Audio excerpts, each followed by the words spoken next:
नमस्कार दोस्तों, स्वागत है आपका अपने परिवार उड़ान में। डियर फ्रेंड, जैसा कि इससे पहले हमारी टीम के द्वारा एसएससी जीडी स्पेशल के लिए हिंदी का मूक टेस्ट कराया गया और साथ ही में जीके जीएस का फास्ट रिवीजन कराया गया। आशा करता हूं कि एसएससी जीडी 2023 में आपका हिंदी में एक बेहतर स्कोर रहा होगा। डियर फ्रेंड्स, हमारे टीम के द्वारा हिंदी का तो पूरी तरीके से बुक टेस्ट कराया गया, लेकिन जीके जीएस में हमारे पास समय उस समय और इतनी सुविधाएं नहीं थी कि हम पूरी तरीके से करा सकें। लेकिन इस बार उत्तर प्रदेश पुलिस के लिए हमारी पूरी टीम आपके साथ खड़ी मिलेगी, ठीक है, जबरदस्त तरीके से। तो आज से ही आप, अगर आपका एसएससी जीडी में सिलेक्शन कुछ कारणवश यानी कुछ नंबरों से या नहीं हो पाया है, तो आपको दोस्त मैं बताना चाहूंगा एक सुनहरा मौका मिल रहा है 35,500 वैकेंसी उत्तर प्रदेश पुलिस की। साथ ही में अगर आपका सिलेक्शन हो गया है दोस्त, तो आपकी अगर ज्वाइनिंग अभी नहीं है तो फिर आप, ठीक है, उत्तर प्रदेश पुलिस को टारगेट में लेकर चलिए। तो आज हम सिलेबस को कंप्लीट करेंगे और ये सिलेबस जो लिया गया है दोस्त पिछले दो पेपरों के अनुसार, यानी 49,000 और 41,500 की वैकेंसी के अनुसार। बात करें 38 क्वेश्चंस आपके जीके जीएस के आते हैं, 37 क्वेश्चंस आपके हिंदी के, यानी टोटल ये क्वेश्चंस आते हैं 75। इधर आपके मैथ के क्वेश्चन 19 हो जाते हैं और सबसे ज्यादा जो वेटेज है वो रीजनिंग का है। लेकिन दोस्त रीजनिंग में टाइमिंग लगेगा और टाइमिंग को बचाने के लिए इन दोनों को आपको मेंटेन करना होगा, ठीक है। तो आज से हम सेशन को शुरू करते हैं। डेली रात्रि 9 बजे आपको मूक टेस्ट प्रदान किया जाएगा और सारे क्वेश्चन जो लिए गए हैं वो प्रीवियस ईयर में आए हुए हैं, उनके आधार पर लिए गए हैं। सेम क्वेश्चंस देखने को आपको मिल जाएगा।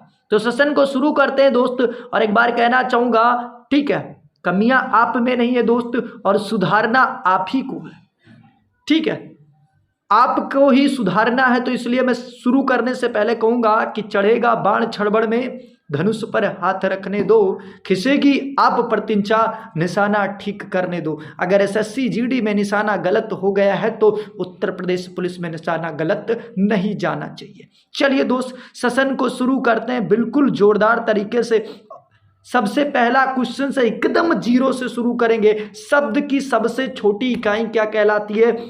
तो स्वर दिया गया, व्यंजन दिया गया, वर्ण दिया गया और अयोगवाह दिया गया। तो क्या हो जाएगा दोस्त, ठीक है, B option is the correct answer. B कहाँ लिखा ये देखना है, तो वर्ण हो जाएगा। बात करें हिंदी वर्णमाला में वर्णों की संख्या दोस्त 52 होती है। अगर बात करें माय डियर फ्रेंड्स 11 आपके स्वर होते हैं और व्यंजन की संख्या की बात करें तो 33 आपके मूलतः व्यंजन होते हैं। जब मूलतः स्वर और मूलतः व्यंजन पूछेगा तो मूलतः स्वर होते हैं 11 और वैसे आपके होते हैं 13। चलिए दोस्त, अगला क्वेश्चन स्क्रीन पर। अब इससे पहले थोड़ा सा मैं बता दूं दोस्त, जो अंग और आह होता है इसको हम क्या कहते हैं? अंग और आह को अयोगवाह कहते हैं। अगर बात करें जो ये डा और ढा होता है इसको हम द्विगुणित व्यंजन कहते हैं। और अगर बात करें कि छात्र ज्ञा और श्रा को हम संयुक्त वर्ण कहते हैं या संयुक्त व्यंजन कहते हैं। चलिए दोस्त, अगला क्वेश्चन है कि वर्णमाला किसे कहते हैं? तो सीधा आप कहेंगे शब्द के समूह को, शब्द की गणना को, वर्ण के समूह को या व्यवस्थित वर्णों के समूह को। तो D option is the correct answer हो जाएगा। चलिए, अगला क्वेश्चन स्क्रीन पर है दोस्त कि हिंदी भाषा की कुल लिपियां कितनी हैं? हिंदी भाषा की कुल लिपियां कितनी है? तो 44 दिया गया, 33 दिया गया, 52 दिया गया, 48 दिया गया। आंसर्स आपको टिक करना है। तो आशा करता हूं आंसर टिक कर चुके होंगे, यानी क्या हो जाएगा? 52 हो जाएगा, यानी C option is the correct answer हो जाएगा। दोस्त कैसे 52 पूरा होता तो देख लीजिएगा, 11 आपके स्वर होते हैं, 25 आपके क्या होते हैं? स्पर्श व्यंजन होते हैं, 4 आपके अंतस्थ व्यंजन। अंतस्थ व्यंजन 4 कौन कौन से होते हैं? या होता है, रा होता है, ला होता है और वाह होता है। यानी 11 लावा जो होते हैं इन्हें हम अंतस्थ व्यंजन कहते हैं। अगर ऊष्म व्यंजन की बात करें तो तीनों सा और हा जो होता है वो आपका ऊष्म व्यंजन कहलाता है। संयुक्त को तो मैं पहले ही बता चुका हूं कि क्षत्रिज्ञा और सा। अयोगवाह की बात करें तो आपका अंग तथा आह जो होता है ये आपका अयोगवाह के अंतर्गत आता है दोस्तों। अगला स्क्रीन पर है कि हिंदी में ध्वनियां कितने प्रकार की होते हैं। यूपी SSSC वीडियो 23/12/2018 को आया दोस्तों। तो 2 होती हैं, 4 होती हैं, 8 होती हैं या 6 होती हैं। तो आंसर क्या हो जाएगा दोस्त, 2 हो जाएगा, यानी A option is the correct answer हो जाएगा। चलिए दोस्त, अगला क्वेश्चन है स्क्रीन पर बिल्कुल जबरदस्त, निम्नलिखित में से कौन सा मूल दीर्घ स्वर नहीं है। यूपी ट्रिपल एससी वीडियो में आया है, यही सब क्वेश्चन ज्यादा रिपीट होते हैं आपके उत्तर प्रदेश पुलिस वगैरह में। चलिए दोस्त, ठीक है, निम्नलिखित में से कौन सा मूल दीर्घ स्वर नहीं है, तो ये क्या हो जाएगा दोस्त, जो दीर्घ मूल स्वर नहीं है वो आपका ओ हो जाएगा। क्या हो जाएगा, ओ हो जाएगा। थोड़ा सा इस पर हम नजर डालेंगे।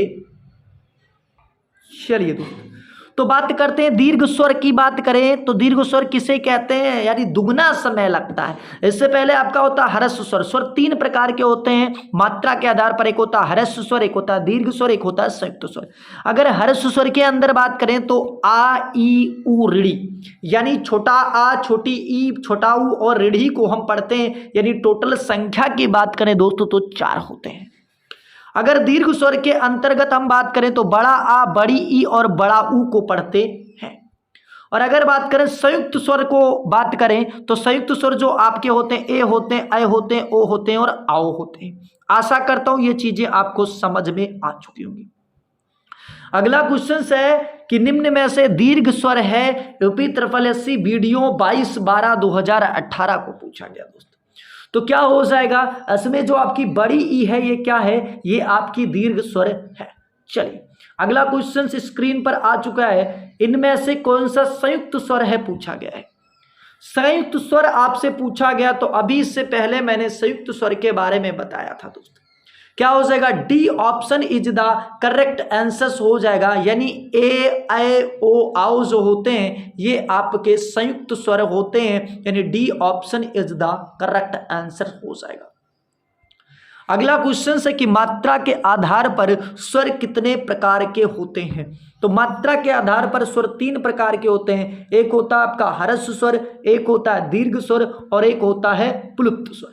माय डियर, मैं बताना चाहूंगा अभी आप इसको टॉपिक वाइज क्लियर कीजिए, इसके बाद पूरा मुक टेस्ट यानी सभी का ठीक है एक साथ में कराया जाएगा, लेकिन आपको थ्योरी क्लियर करना ही होगा। चलिए दोस्तों, अगला क्वेश्चन है स्क्रीन पर, ठीक है, क्या है दोस्त, जीहा के आधार पर स्वर कितने प्रकार के होते हैं, यानी आपके जीभ के आधार पर स्वर पूछा गया। ये भी आपके यूपी ट्रिपल एससी वीडियो 2018 में पूछा गया, 23/12/2018 दोस्त, कितने प्रकार के, ठीक है, तो आपको बताना आशा करता हूं, ठीक है। ए ऑप्शन है 2, सी ऑप्शन है 4, बी ऑप्शन है 3 और डी ऑप्शन है 6। तो आंसर से बताना है क्या हो जाएगा दोस्त, बी ऑप्शन से बता रहा है, यानी आपका 3 हो जाएगा। क्या हो जाएगा, 3 प्रकार के होते हैं, अग्र स्वर, मध्य स्वर और पक्ष स्वर। अब देखिए अग्र स्वर क्या होते हैं, तो अग्र स्वर के अंतर्गत हम ई, छोटी ई, बड़ी ई, ए और आई को पढ़ते हैं। मध्य स्वर में केवल आपका छोटा आ आता है दोस्त। क्या आता है, मध्य स्वर में केवल छोटा आ आता है, इसलिए आपको मोस्ट इंपॉर्टेंट में रखना है। पक्ष स्वर की बात करें तो बड़ा आ, बड़ा ऊ, छोटा ऊ, बड़ा ऊ और ओ आता है, इसको आप नोट कर सकते हैं। चलिए दोस्त, अगला क्वेश्चन है स्क्रीन पर कि अर्धविवर्ती स्वर है। अर्धविवर्ती क्या मतलब क्या होता है, तो थ्योरी की क्लास में पूरी चीजें बताई जाएंगी। यूपी ट्रिपल एससी वरक्षक 2/2/2018 में पूछा गया। तो बड़ा ऊ को कहते हैं, आ को कहते हैं, बड़ा आ को कहते हैं, ए को या आए को। बिल्कुल दोस्त, तो आशा करता हूं आंसर कर चुके होंगे। B option is the correct answer, यानी ए को कहते हैं अर्धविवर्ती। चलिए अब देख लीजिए अर्धविवर्ती के अंतर्गत क्या होता है। मुख द्वार के खुलने के आधार पर स्वर 4 प्रकार के, अगर मुख द्वार के आधार पर पूछे, पहले विवर्त पूछे तो विवर्त में आपका आता है बड़ा आ। अर्धविवर्त पूछे तो आपका छोटा आ, ए, आ और औ आता है। अर्ध संवृत की बात करें तो ए और औ आता है, और अगर बात करें ई, ऊ और क्या आता है, औ आता है। किसके अंतर्गत, तो सवृत के अंतर्गत। ये हम बताएंगे तो फिर आप समझ पाएंगे। अगला क्वेश्चन से कि भाषा विज्ञान की दृष्टि से जो बड़ाऊ है किस प्रकार का स्वर है, तो ये पक्ष विवृत है, अग्रवृत्त है या अग्रसंवृत्त है या पश्च संवृत्त है। आशा करता हूं आंसर्स को टिक कर चुके होंगे। तो क्या हो जाएगा, D option is the correct answer हो जाएगा, यानी आपका क्या हो जाएगा, ठीक है, पश्च संवृत्त हो जाएगा। चलिए दोस्त, अगला स्क्रीन पर आपके क्वेश्चंस है कि ओठों की आकृति के आधार पर कौन सा आवृत्तमुखी स्वर है। आवृत्तमुखी मतलब क्या हो, आवृत्तमुखी बताना है। यूपीपीसीएल एआरओ में भैया पूछा गया 2018 में दोस्त, ठीक है। तो आंसर इसका बताना है, ए ऑप्शन हो जाएगा, यानी छोटी ई हो जाएगा। चलिए ये देख लीजिए आप। अगला स्क्रीन पर है, कम से कम यार 20 बार ये क्वेश्चन पूछा गया यूपी के लिए, तो मोस्ट इंपॉर्टेंट क्वेश्चन से मैं बता दे रहा हूं। क्या हो जाएगा, निम्न में से कौन सा कंठवर्ण है। कंठवर्ण पूछा गया तो क्या हो जाएगा दोस्त, ठीक है, कंठवर्ण क्या हो जाएगा, तो D option is the correct answer हो जाए, सॉरी बी ऑप्शन होगा, कंठवर्ण पूछा गया, हाँ B option is the correct answer हो जाएगा, क्योंकि कंठवर्ण दोस्त मैं बता दूं कंठ ध्वनि कहते हैं का वर्ग को, और या तो आपके छोटा आ को, स्वर में अगर बात किया जाए। चलिए दोस्तों अगला क्वेश्चन इसमें है स्क्रीन पर, ठीक है, बीएड एग्जाम्स में पूछा गया दोस्त, क्या कौन सा वर्ण ओष्ठ का नहीं है, ठीक है। तो जो पाफा बाभा माँ के वर्ग के होते हैं ये सभी क्या होते हैं, ओष्ठ होते हैं, क्या होते हैं, ओष्ठ ध्वनियां होती हैं। लेकिन जो आपका दोस्त होता है, ठीक है, तो ये कौन सा नहीं है, तो ये आपका बड़ा आ नहीं है, बड़ा आ नहीं है दोस्त, ओष्ठ ध्वनियां, ठीक है। चलिए अगला क्वेश्चन स्क्रीन पर पूछा गया कि भैया निम्न में से कौन सा ओष्ठ वर्ण है, ओष्ठ वर्ण कौन सा है ये पूछा गया है। तो क्या हो जाएगा दोस्त, तो छोटा ऊ हो जाएगा, यानी D option is the correct answer हो जाएगा। चलिए दोस्त अगला क्वेश्चन स्क्रीन पर है कि निम्न में से कंठताल वर्ण कौन सा है, यानी कंठ तालब भी कौन सा है ये आपसे पूछा गया। तो ए ऑप्शन होगा, यानी छोटाऊ बड़ाऊ होगा, ए आए होगा, या रा सा होगा, या छोटा आ और बड़ा आ हो जाएगा। बिल्कुल आंसर से बताना है। तो क्या हो जाएगा दोस्त, कंठ तालु, यानी जिसका उच्चारण कंठ से भी होता हो और तालु से भी होता है। तो C option is the correct answer हो जाएगा। चलिए ठीक है, अगला स्क्रीन पर है भैया क्वेश्चंस, ओ और आओ किस प्रकार के वर्ण हैं। ओ और आओ जो हैं वो किस प्रकार के, तो मूर्धन्य वर्ण है, तालव्य वर्ण है, दंतोष्ठ वर्ण है, या कंठोष्ठ है। बिल्कुल जबरदस्त क्वेश्चन है स्क्रीन पर, और इसका आंसर आपको बताना है दोस्तों। चलिए तो क्या हो जाएगा, जो ओ और आओ होते हैं ये आपके कंठोस्थ होते हैं, यानी क्या हो जाएगा, D option is the correct answer हो जाएगा। बिल्कुल डी ऑप्शन दिया गया है दोस्त। चलिए अगला क्वेश्चन स्क्रीन पर है, बिल्कुल जबरदस्त क्वेश्चन है दोस्त। क्या दिया गया, ई छोटी ई बड़ी ई चा छा जा झा इया आदि उच्चारण किससे होते हैं, यानी छोटी ई का और बड़ी ई का तथा चा छा जा झा इया, ठीक है, बिल्कुल बताना है दोस्त। तो ये क्या हो जाएंगे, तालव्य ध्वनियां हो जाएंगे। अगर कंठ की बात करें तो कंठ के अंतर्गत हम का वर्ग को पढ़ते हैं, मूर्धन्य के अंतर्गत हम ठा वर्ग को पढ़ते हैं, टा वर्ग को, ओष्ठ के अंतर्गत हम पा वर्ग को, यानी पाफा बाभा मामा, पाफा बाबा माँ ये वाला, और ये टाठा डाडा अड़ा को हम मूर्धन्य के। अगर तालव्य की बात करें तो चाछा जाझा वाले वर्ग आते हैं, और छोटी ई बड़ी ई भी आती है। तो ये भी आपका यूपी ट्रिपल एससी वीडियो में पूछा गया दोस्तों, ठीक है। तो क्या हो जाएगा भैया, C option is the correct answer हो जाएगा।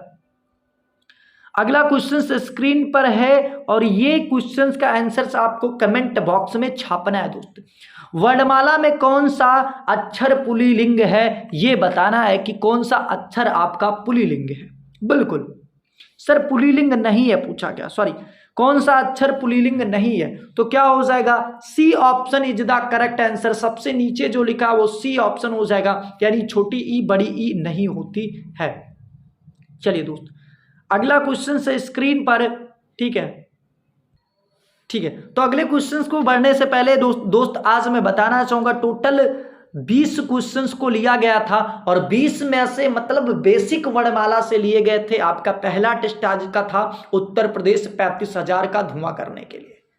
तो दोस्त आज पहला सेशन था, कितने क्वेश्चंस आपके सही गए कमेंट बॉक्स में जरूर बताइएगा, ठीक है। और मिलते हैं अगले सेशंस में। डेली मुक टेस्ट देने के लिए चैनल को सब्सक्राइब कर लीजिए, ठीक है, रात्रि 9 बजे। इस क्लास में थोड़ा सा मैं ज्यादा जानकारी आपको दिया हूं ताकि समय लग गया, बाकी क्लास को आप 38 क्वेश्चंस को मात्र 10 मिनट में पूरी तरीके से मुक टेस्ट करेंगे। तो आज के लिए इतना ही। जय हिंद, जय भारत, जय उड़ान, कर्ब जय उड़ान।